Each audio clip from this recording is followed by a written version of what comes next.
সবাইকে ঈদ মোবারক। সবাই ঈদে ফ্যামিলির সাথে থাকবেন। ছোটবেলার ঈদ তো স্পেশাল সবসময়। যতই বড় হই না কেন, ছোটবেলার ঈদটাই সবসময় মনে পড়ে। সবার জীবনেই তো প্রেম ভালোবাসা থাকে। আসসালামু আলাইকুম, এনটিভির দর্শকদের স্বাগত জানাচ্ছি। আমি স্পেশাল করেসপন্ডেন্ট জাহিদুর রহমান। দর্শক, আজকে আমাদের অতিথি ছোট পর্দার জনপ্রিয় অভিনেত্রী সাদিয়া আইমান। সাদিয়া, ঈদের কেনাকাটা কেমন হলো? ভালো হয়েছে। আলহামদুলিল্লাহ। কেমন কি? কেমন কি আর কি? কিনেছি নিজের জন্য, গিফট কিনেছি বেশি। এই খুব ভালো। এবার মার্কেটে কি ট্রেন্ডটা দেখলেন? ভাই আসলে ট্রেন্ড দেখার মতো ওই সময় নিয়ে শপিং করতে পারিনি। আমি তো আমার নিজের জন্য ঠিক গতকালকে কিনলাম। সো যা পেয়েছি কিনেছি ওতেই আমি খুশি আরকি। ঈদটা কোথায়, ঢাকাতে না বরিশাল? না, ঈদ হচ্ছে বরিশালে করব। সবসময় বরিশালেই করি। যেহেতু ওখানে আমাদের আত্মীয়স্বজন আছে। সো সবার সাথে একসাথে করা হয়।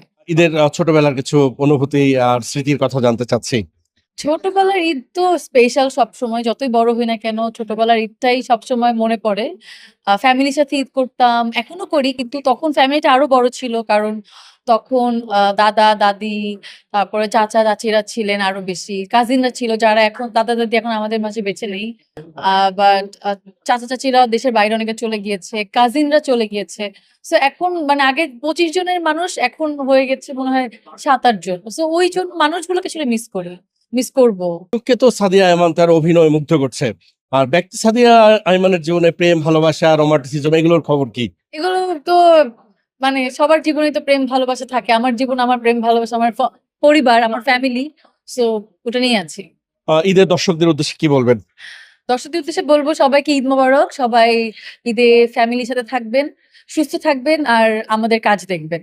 এতক্ষণ আমাদের সঙ্গে ছিলেন আপনাদের প্রিয় অভিনেত্রী সাদিয়া আইমান। নিশ্চয়ই আগামীতে নতুন কোনো অতিথি নিয়ে হাজির হবো আপনাদের সামনে। ততক্ষণ পর্যন্ত সবাই ভালো থাকবেন, সুস্থ থাকবেন, এনটিভির সঙ্গে থাকবেন। আল্লাহ হাফেজ।